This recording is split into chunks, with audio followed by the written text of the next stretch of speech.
नमस्कार दोस्तों, चलिए जानते हैं छत्तीसगढ़ की फटाफट 50 बड़ी खबरें सिर्फ 10 मिनटों में। लेकिन उससे पहले आप वीडियो किस जगह से देख रहे हैं, कमेंट में जरूर बताएं। छत्तीसगढ़ के गली मोहल्लों की सड़कों को चकाचक बनाने के लिए सरकार ने 5 करोड़ रुपए की मंजूरी दी है। योजना के तहत सड़क निर्माण और मरम्मत कार्य कराए जाएंगे। इससे आम नागरिकों की आवाजाही सुगम होगी और मोहल्लों की बुनियादी सुविधाओं में सुधार होगा। छत्तीसगढ़ के किसानों के लिए खुशखबरी है। केंद्र सरकार ने न्यूनतम समर्थन मूल्य पर फसलों की खरीद को मंजूरी दे दी है। इससे धान सहित प्रमुख फसलों की सरकारी खरीद बढ़ेगी, किसानों को बेहतर दाम मिलेंगे, आय में स्थिरता आएगी और ग्रामीण अर्थव्यवस्था को मजबूती मिलेगी। सकारात्मक प्रभाव पड़ेगा। छत्तीसगढ़ में निष्क्रिय बिजली उपभोक्ताओं के लिए राहत योजना लागू की गई है। समाधान योजना के तहत उपभोक्ता अपने बकाया बिल चुकाकर नया बिजली कनेक्शन प्राप्त कर सकेंगे। इससे बिजली कटौती की समस्या दूर होगी और उपभोक्ताओं को नियमित विद्युत आपूर्ति सुनिश्चित होगी। छत्तीसगढ़ के ग्रामीण क्षेत्रों में अब वर्ग मीटर दर समाप्त कर दी गई है। आगे से भूमि का मूल्यांकन हेक्टेयर दर पर किया जाएगा। इससे स्टैंप और रजिस्ट्री शुल्क में आम नागरिकों को सीधे लाभ मिलेगा। सरकार का कहना है कि यह कदम भूमि लेन देन को सरल और सस्ता बनाने के लिए उठाया गया है। महिलाओं को आत्मनिर्भर बनाने सरकार ने शानदार पहल की है। रायपुर जिले में हाईटेक प्रशिक्षण केंद्र खोले जाएंगे। यहां महिलाओं को सिलाई, कंप्यूटर, डिजिटल मार्केटिंग और स्वरोजगार से जुड़े कार्यों का प्रशिक्षण मिलेगा। इस योजना से महिलाओं को रोजगार के नए अवसर मिलेंगे और आर्थिक सशक्तिकरण को बढ़ावा मिलेगा। कबीरधाम के एक गांव को मॉडल सोलर विलेज के रूप में विकसित किया जाएगा। गांव में 24 घंटे 7 दिन सौर ऊर्जा उपलब्ध कराने की तैयारी की जा रही है। अधिकारियों का कहना है कि इससे ग्रामीणों को स्थायी और स्वच्छ बिजली मिलेगी, साथ ही क्षेत्र में ऊर्जा स्वतंत्रता और सतत विकास को बढ़ावा मिलेगा। छत्तीसगढ़ में स्कूल बंद करने का सिलसिला शुरू हो गया है। बलरामपुर जिले में कल सभी शासकीय और अशासकीय विद्यालयों में अवकाश घोषित किया गया है। जिला शिक्षा अधिकारी ने आदेश जारी किया। विद्यार्थियों की सुरक्षा और मौसम की स्थिति को देखते हुए यह निर्णय लिया गया।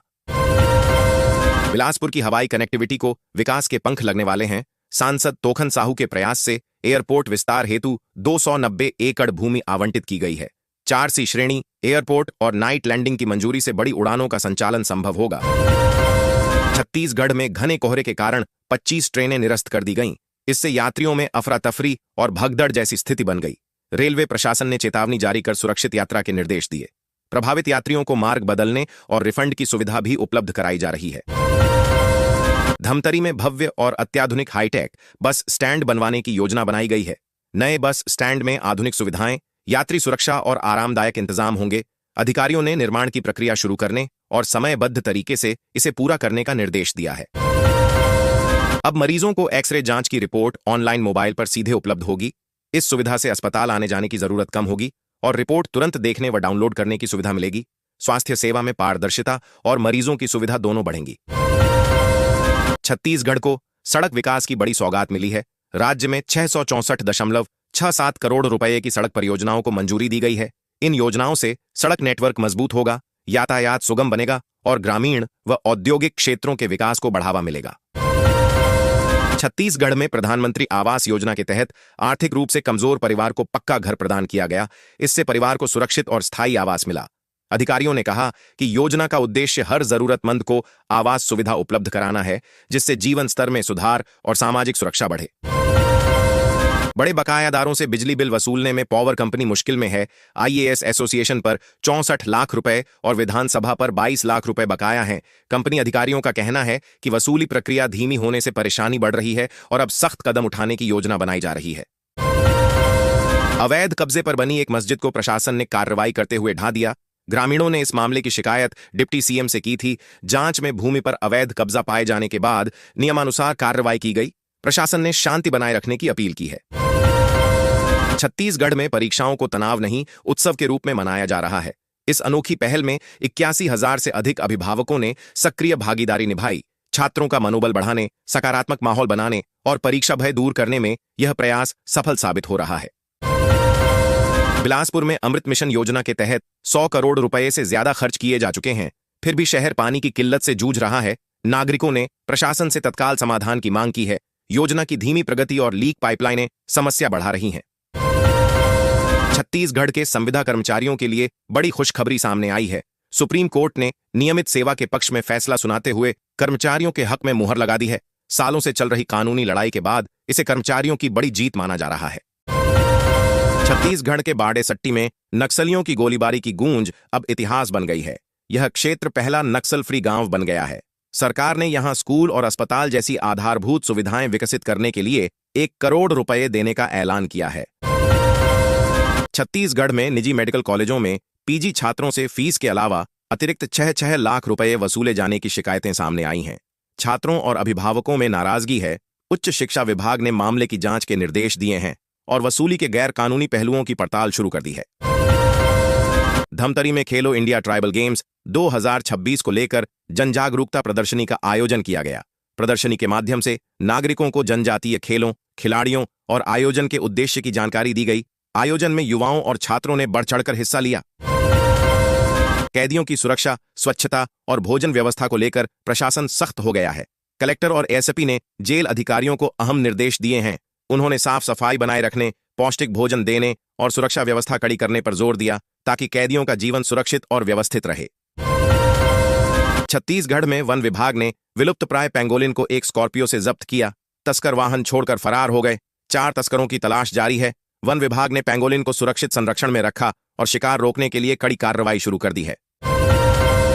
रायगढ़ प्रशासन ने अवैध खनन के खिलाफ बड़ी कार्रवाई की है। 1 सप्ताह के भीतर 34 वाहन जब्त किए गए। अधिकारियों ने कहा कि नियमों की अवहेलना बर्दाश्त नहीं की जाएगी। खनन माफियाओं पर सख्त कार्रवाई जारी रहेगी और खनन गतिविधियों की निगरानी तेज कर दी गई है।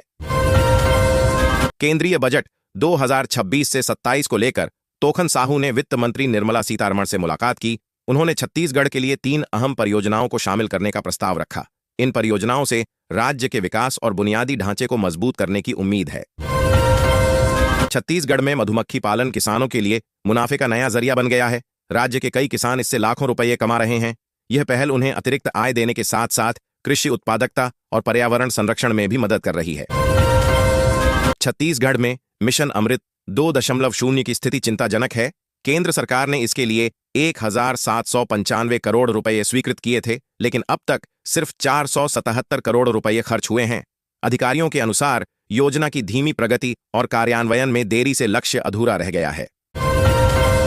आदिवासी महिलाएं अब आत्मनिर्भर बन रही हैं।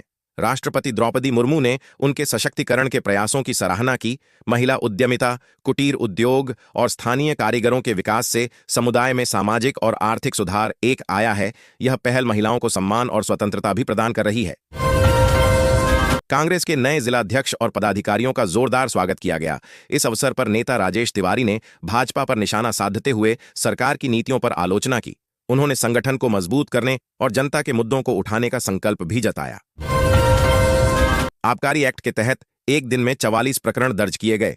पुलिस ने 653.3 लीटर अवैध महुआ शराब जब्त की। अधिकारियों ने कहा कि अवैध शराब के खिलाफ कार्रवाई लगातार जारी रहेगी और नियमों का उल्लंघन करने वालों के खिलाफ कड़ी सजा दी जाएगी। 1000 साल पुराने भोरमदेव मंदिर परिसर को काशी विश्वनाथ कॉरिडोर की तरह विकसित किया जाएगा। इस परियोजना में 146 करोड़ रुपए की लागत आएगी। मंदिर परिसर का सौंदर्यीकरण और आधारभूत सुविधाओं का विस्तार किया जाएगा, जिससे श्रद्धालुओं के लिए बेहतर अनुभव और पर्यटन को बढ़ावा मिलेगा। धान बेचने में पोर्टल की गड़बड़ी के कारण कई किसान वंचित रह गए। परेशान किसान 150 किलोमीटर का सफर तय कर कलेक्ट्रेट पहुंचे और कलेक्टर से न्याय की गुहार लगाई। उन्होंने उचित वसूली और पोर्टल सुधार की मांग की। प्रशासन ने मामले की जांच और समाधान का आश्वासन दिया। केंद्रीय मंत्री गजेंद्र सिंह शेखावत ने 146 करोड़ रुपए की लागत से भोरमदेव पर्यटन कॉरिडोर का भूमि पूजन किया। परियोजना के माध्यम से मंदिर परिसर का विकास और श्रद्धालुओं के लिए बेहतर सुविधाएं बनाई जाएंगी। इससे पर्यटन को बढ़ावा मिलेगा और स्थानीय अर्थव्यवस्था को भी मजबूती मिलेगी। फुलबती मरकाम मछली पालन के जरिए समृद्धि की राह पर बढ़ रहा है। स्थानीय लोगों ने इस क्षेत्र में आधुनिक तकनीक अपनाकर उत्पादन बढ़ाया है। इससे आर्थिक स्थिति मजबूत हुई है और रोजगार के नए अवसर भी पैदा हुए हैं। प्रशासन भी मछली पालन को प्रोत्साहित कर रहा है। टाउन एंड कंट्री प्लानिंग विभाग ने बड़ा एक्शन लेने की योजना बनाई है। बिल्डिंग निर्माण और नियमों की अवहेलना के लिए बिल्डर और निगम अधिकारियों पर सख्त कार्रवाई की जाएगी। अधिकारियों का कहना है कि नियमों का पालन न करने वालों के खिलाफ कानूनी और प्रशासनिक कदम उठाए जाएंगे। छत्तीसगढ़ में गेवरा खदान में कोयला लिफ्टिंग को लेकर बवाल मच गया। सीआईएसएफ के सामने 2 गुटों में हिंसक झड़प हुई। इस घटना में शामिल 12 लोगों के खिलाफ पुलिस ने मामला दर्ज किया है। अधिकारियों ने तनावपूर्ण स्थिति को नियंत्रण में लाने के लिए सुरक्षा बढ़ा दी है। ग्रामीण क्षेत्रों में भय का माहौल पैदा हो गया है। इस स्थिति को देखते हुए वन विभाग ने सतर्क रहने के निर्देश जारी किए हैं। अधिकारियों ने लोगों से जंगलों में सावधानी बरतने, वन्य जीवों से सुरक्षित दूरी बनाए रखने और किसी भी आपात स्थिति में तुरंत संपर्क करने को कहा है। प्रशासन की सुनियोजित व्यवस्थाओं के चलते जिले में धान खरीदी निर्बाध रूप से जारी है। केंद्रों पर पर्याप्त संसाधन, कर्मचारियों की तैनाती और किसानों की सुविधा का ध्यान रखा जा रहा है। अधिकारियों के अनुसार किसी प्रकार की अव्यवस्था नहीं है और खरीदी प्रक्रिया सुचारू चल रही है। छत्तीसगढ़ के शहर में नालियों और सीवरेज टैंकों के नीचे पाइपलाइन बिछाए जाने से पेयजल की गुणवत्ता पर सवाल उठ रहे हैं। हैरानी की बात यह है कि मुख्य पानी टंकी की पिछले 17 महीनों से सफाई नहीं हुई है। नागरिकों ने स्वास्थ्य खतरे की आशंका जताई है। खरीदी केंद्रों में बफर लिमिट से अधिक धान की खरीदी से संकट गहराने लगा है। मिलर उठाव से कतराने लगे हैं, जिससे भंडारण की समस्या बढ़ गई है। हालात ऐसे बन गए हैं कि कई केंद्रों पर धान खरीदी बंद होने के कगार पर पहुंच गई है। छत्तीसगढ़ में सिकल सेल उन्मूलन अभियान के तहत 1,65,00,000 लोगों की जांच की गई, जिसमें 3,35,000 लोगों में सिकल सेल की पहचान हुई है। जशपुर जिला इस अभियान में देश भर में अव्वल रहा है। स्वास्थ्य विभाग ने इसे बड़ी उपलब्धि बताया है। किलकिलेश्वर धाम के विकास को नई गति मिलने जा रही है। प्रशासन द्वारा मंदिर परिसर के सौंदर्यीकरण और आधारभूत सुविधाओं के विस्तार की योजना बनाई गई है। श्रद्धालुओं की सुविधा, सुरक्षा और स्वच्छता पर विशेष ध्यान दिया जाएगा, जिससे दर्शन व्यवस्था और बेहतर हो सके। जशपुर में सड़क सुरक्षा को लेकर बाइक रैली का आयोजन किया गया। कलेक्टर और एसएसपी ने खुद हेलमेट पहनकर रैली में भाग लिया। रैली में सड़क पर सुरक्षा नियमों का पालन करने और हेलमेट उपयोग के महत्व को लेकर जागरूकता फैलाई गई। नागरिकों ने अभियान का सकारात्मक समर्थन किया और सुरक्षा संदेश को गंभीरता से लिया। जशपुर जिले में प्रधानमंत्री आवास योजना के तहत निर्माण कार्य में लापरवाही सामने आई है। इस पर प्रशासन ने सख्त रुख अपनाते हुए 7 तकनीकी सहायकों को कारण बताओ नोटिस जारी किया है। समय पर कार्य पूर्ण नहीं होने और निगरानी में कमी को लेकर जवाब मांगा गया है। छत्तीसगढ़ में इसी महीने से सभी सरकारी कार्य ऑनलाइन किए जाएंगे। राज्य सरकार ने ई ऑफिस प्रणाली के माध्यम 30 जून से सभी सरकारी कार्य ऑनलाइन किए जाएंगे से कामकाज सुनिश्चित करने के निर्देश जारी किए हैं। इस संबंध में सभी विभागों, संभागायुक्तों और कलेक्टरों को आवश्यक दिशा निर्देश भेजे जा चुके हैं। राशन कार्ड धारकों के लिए बड़ी खुशखबरी, सरकार ने नए नियमों की घोषणा की है, जो जनवरी से लागू होंगे। इन बदलावों से लाभार्थियों को अतिरिक्त सुविधाएं और सब्सिडी मिलेंगी। नए नियमों का उद्देश्य गरीब और जरूरतमंद परिवारों को सीधे लाभ पहुंचाना और उनकी आर्थिक सुरक्षा बढ़ाना है। छत्तीसगढ़ को मेट्रो की सौगात मिली है। सरकार ने रायपुर से दुर्ग तक मेट्रो ट्रेन चलाने की योजना को मंजूरी दे दी है। इस परियोजना पर लगभग 5 करोड़ रुपए खर्च होंगे। मेट्रो संचालन से आवागमन आसान होगा और शहरों में ट्रैफिक दबाव कम होने की उम्मीद जताई गई है। परियोजना से स्मार्ट और आधुनिक परिवहन प्रणाली को बढ़ावा मिलेगा। छत्तीसगढ़ में भोरमदेव कॉरिडोर परियोजना का भूमि पूजन किया गया है।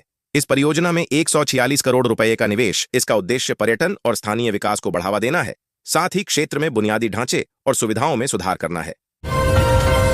रायपुर में राष्ट्रीय सड़क सुरक्षा माह 2026 का आगाज हो गया है। कार्यक्रम के तहत सड़क सुरक्षा और यातायात नियमों पर जागरूकता बढ़ाने के लिए विभिन्न गतिविधियों और प्रशिक्षण सत्रों की योजना बनाई गई है। इसका उद्देश्य दुर्घटनाओं को कम करना और सुरक्षित आवागमन सुनिश्चित करना है। छत्तीसगढ़ सरकार ने सड़कों को गड्ढा मुक्त बनाने के लिए नई योजना शुरू करने का फैसला किया है। इस योजना के तहत राज्य भर की सड़कों की नियमित मरम्मत और रखरखाव किया जाएगा। अधिकारियों ने बताया कि इससे यात्रा सुरक्षित और सुगम होगी और यातायात की गुणवत्ता में सुधार आएगा। छत्तीसगढ़ शराब घोटाले में प्रवर्तन निदेशालय ने बड़ी कार्रवाई की है। ईडी ने मनी लॉन्ड्रिंग जांच के तहत 100 करोड़ रुपए से अधिक की चल अचल संपत्तियां जब्त की हैं। कार्रवाई से राजनीतिक और प्रशासनिक हलकों में हलचल मच गई है। मामले में आगे जांच जारी है। केंद्रीय राज्य मंत्री तोखन साहू के प्रयासों से बिलासपुर संसदीय क्षेत्र को बड़ी सौगात मिली है।